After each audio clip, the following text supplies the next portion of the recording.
Get in the face of these lames to prove these niggas puss. I'm hater proof. My goons in your hood, they leave your neighbor shook. I'm like a tailored suit. These niggas off the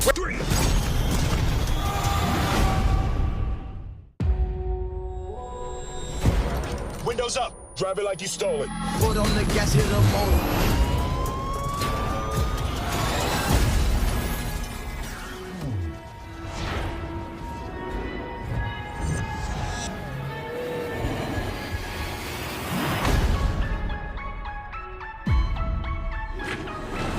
Officer Ward, what happened? I got a dude in my car, and the whole world is watching. Our nation's first Orcish police officer. I can't fuck up my pension. Hey, don't get me stabbed. Live Orcs always gotta be the bad guys. Danger, danger. I don't fit in, I'm a stranger. So that night, we responded to a 415 disturbance call. Immediately took fire. Right? No holes? Only the ones I was born with. Are your holes? The fuck can you make a shootout awkward? Believe I can take out all the evil. It's a magic wand. This is like a nuclear weapon that grants wishes. And it just went really sideways from that point. I've only seen magic strike and kill. Look, I didn't put you through the struggle just to let a little trouble knock me out of my position. The devil is coming. We have to protect. What up, it's your boy Mr. Vine's Sweat Channel Sweatbox, blah, blah, blah.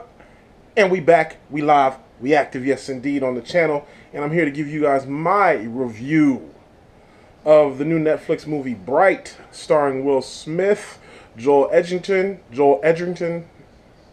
why can't I say his name? And Noomi Rapace, or Rapace, however you like to say it. I think it's Rapace. I'm sorry, Noomi. I love you. Yeah, man. What did I think about this movie? It's a super interesting concept. They really went out on the ledge with this one. Does it work? At some points it does. At some points it doesn't. The world building, I want to see more of it. I want to see more of this world. So the brief concept is, it's the world as we know it. It's the modern day world, modern day United States, modern day Los Angeles as we know it, with one difference. It is also populated alongside, who live alongside humans, orcs, fairies, elves, and all other types of things. And magic exists. So in modern day society, so we have it's this movie, and the best way to put it is Lord of the Rings meets End of Watch meets Training Day. It's a very weird hybrid movie. Like I said, that at some points it works, and at some points it kind of falls flat. The character development of some of the orc characters falls flat to me. The chemistry between Joel Edgerton and Will Smith's characters is great. And I love the world building that they do. I want to see more of this world, as far as the orcs and the elves and the humans. I want to see more of that. I want to get more of the lore, because apparently it's going on for years, 2,000 years. It was referenced 2,000 years ago. Shit happened. So I'm into that. I like, and like I said, I love the relationship between Will Smith's character and Joel Edgerton and J.E. I'm tired of saying his name, so I'm just gonna say J.E. Joel Edgerton, whatever. You guys know who I'm talking about. I don't know why I can't say his name today, but there's a scene when they're in their car and they're having this back and forth, this random conversation. And if you've seen End of Watch, which is another movie that David Ayers did, who's the director of this, he also did Suicide Squad. There's references to that scene. In End of Watch, there's a scene between Jake Gyllenhaal and I can't remember his name, but the dude who played Jake Gyllenhaal, yeah. Go see End of Watch. But there's scenes in that are very reminiscent to me in Bright, with Will Smith and Joel Edgerton in that, and when they're in the car together.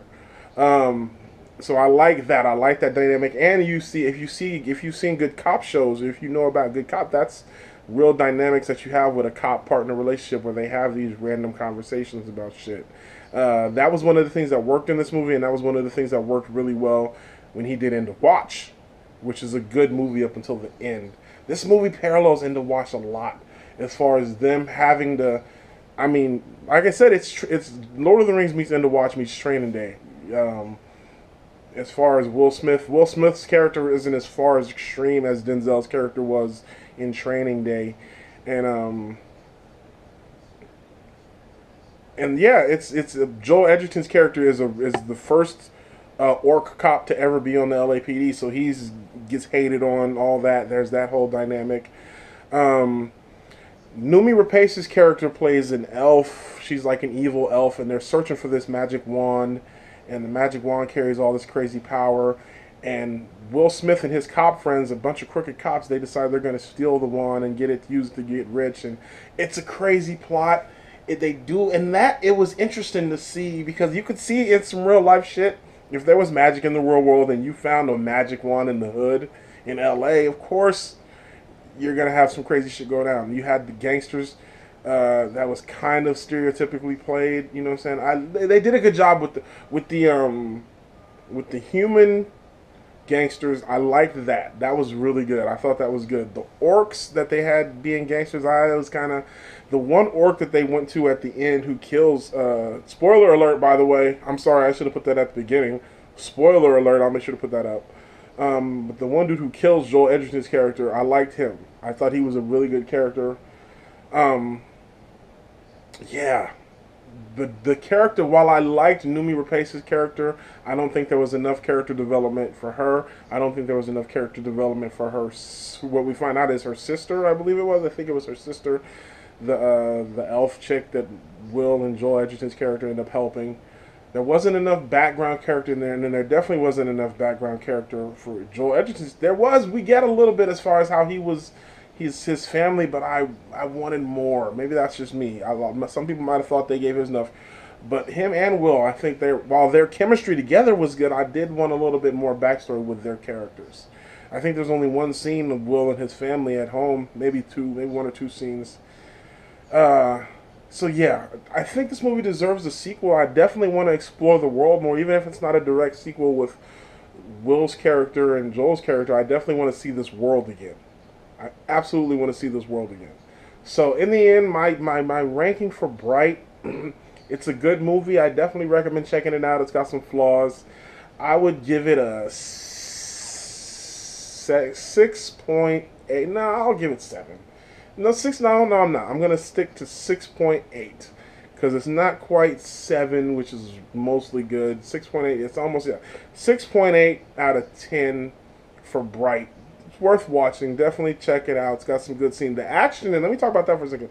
The action in it is pretty good for a Netflix budget movie. There's a cool scene in a store, in like a convenience store with a car. That's a good scene. Yeah, it's a good. The action in this movie is a good movie. I was definitely more entertained by the character development than I was by the action. And we've seen David Ayers shoot some good action. If you've seen Suicide Squad has some really good action scenes. So David Ayers is able to shoot good action. So does End of Watch. So man, David Ayers as a director is interesting because he definitely has problems telling stories. If all three of his movies have story, here's the biggest thing about David Ayers' movies. All three of his movies definitely start strong and tell good stories at the beginning. They all fall apart at the end, in my opinion.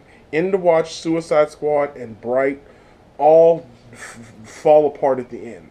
Bright is the least. Bright falls apart the least, but it still has a weak ending to me. Whereas with End of Watch and Suicide Squad, those endings are terrible. The last fight with Enchantress is ridiculous, and the end of Watch, the end of Watch, where both of them aren't dead. I'm like, you guys are that's a stupid ending. They both should have been dead, or they both should have lived. Anyway, that's my opinion. So yeah. Anyway, 6.8 out of 10 for Bright. Definitely check it out. It's got more positives than negatives, but it's got some kind of glaring negatives in character development and the ending. The end story kind of falls apart. I didn't really get big into spoilers. I did give a kind of a big spoiler, but whatever. I put a spoiler tag in it. I should have, whatever. Anyway, overall, it's a good movie. Definitely check it out. What do you guys think about Bright on Netflix? What do you guys think of David Ayers as a director overall? What do you think of his body of work so far? Especially particularly these 3 films that I referenced: End of Watch, Suicide Squad, and now Bright.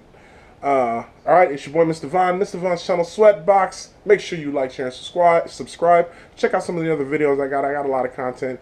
And until next time, you know how we do. Peace. 100, y'all. Yeah. Mr. Von. Sweatbox. Let's go.